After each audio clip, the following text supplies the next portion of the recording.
Outlaw Sports is brought to you by Molson Canadian, made from Canada, and Rocky Mountain Barbecue, Alberta barbecue cuisine at its best. Before today's segment, we want to give you a chance to win a real cool prize. All you have to do is follow us on Twitter and Facebook. Join now for your chance to win an autographed Doug Gilmer Flame jersey, the real leader of the '89 Flames Cup-winning team, the club's best-looking jersey. Join us on Twitter and Facebook to win. It's that easy. Well, they say revenge is a meal best served cold, and though it wasn't a seven-course meal, the first few bites for Darryl Sutter has to be tasting pretty good after round one of the Sutter Bowl. Yeah, he's got a good team, though, doesn't he? Yeah. I think he's got a better team than the Flames, but I was a little disappointed on how Darryl. Well, no, I shouldn't say disappointed because maybe I should expect it, right? There you go. Darryl versus Brent, Sutter versus Sutter. But yeah, the LA Kings, a little better team than the Flames, and I think the best team won that game. But weren't you a little disappointed in how Darryl was when he came back? Or maybe it's almost like you want your mommy and daddy to be something they're not. I don't want to lie down on the psychoanalysis couch here, Mike, but. Well, you're already going down the path you shouldn't really go down. It's interesting to hear what some of the LA media were saying about Darryl. Saying, he's very accessible, and I was going, well, you guys must have been in the dark part of the world before. I mean, yeah, I just didn't get this. The one remark that he did make that I thought was very, very candid and very true, and he said, "Hey, I'm an Alberta boy. I'm on Hockey Night in Canada, in an Alberta town. It doesn't get any better than this." Yeah, I thought that was a great comment. That was a great comment. And that's what I was saying earlier about this thing about you cling to Darryl just being nice, just being human like that and being honest. I thought that was great. But sometimes, and in a scrum, he is the worst. Yeah. His brother Brian was the very same. I was going to say, do you think that's part of it? Because we got used to Brian, and Brian was my favorite guy as far as all the Flame coaches. And I love Johnson and all these guys. Brian had a little more of a smile on his face, a little more outgoing. Very outgoing.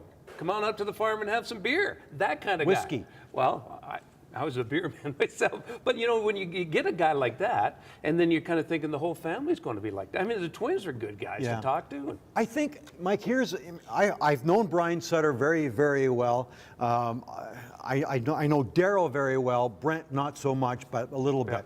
Here's my conclusion on the Sutters, and I think it's fairly honest in how they are. They try and protect their image. Yeah. They try and protect the brand. I remember years ago working when we did the Flames in 2 and 7 with some color commentators who played against the Sutters. He said the Sutters are overrated.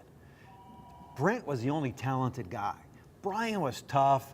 Darryl was okay, but the twins were okay. He says they have to keep up this image. And I think sometimes Darryl and Brent, in front of the media, try and keep up a persona, a Sutter image that's tough, that's not afraid, or that is afraid to let their emotional guard down. And I think we see that far too often. So when you hear Darryl say something, it's proud to be in a Canadian city on Hockey Night in Canada, yes, that's what we want you to hear. But too often we get this gruff bullshit from them that you say, and sometimes they're rude. And I think that just bothers a lot of people. One of my favorite stories, you come back pissed off because you were at the Flames and Brian Sutter, the governor of Montana was coming through, and Brian said, "Yeah, well, I buy some bull semen from Montana." And you were, "Why the hell would you say that?" And I said, "Well, Grant, that's the way they are. That's what they are. Yeah. That's small town." Yeah, you're right. And it was hard for me to adjust to that because prior to that I had Pierre Paget, a very open kind of guy when you're dealing with a Flames coach. Then you had Dave King, who still to this day is the most insightful interview with a coach I've ever done. Yeah. And then before that, Badger Bob Johnson. Terry Crisp was fun, kind of like a Don Cherry type kind of personality, which I blew that, but that's a whole nother story in my relationship with him. But Brian, I got to appreciate after a while because I think that he was just brutally honest. I remember one time, Michael Nylander was with the Flames and wasn't playing that game. He was scratched. Flames had trouble scoring goals.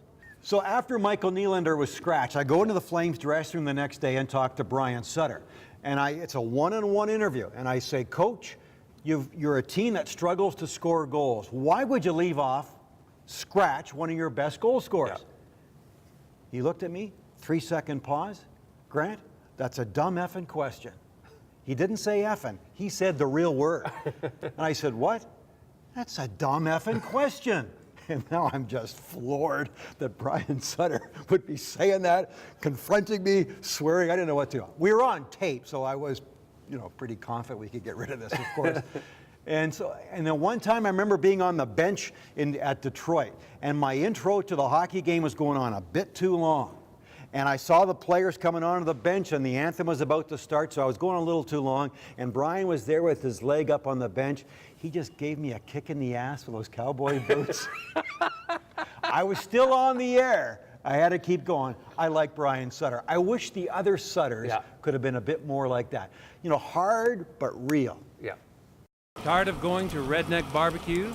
Well, you better call Rocky Mountain Barbecue. Alberta barbecue cuisine at its best. Great tasting food, clean and efficient service. Check us out online or call Rocky Mountain Barbecue.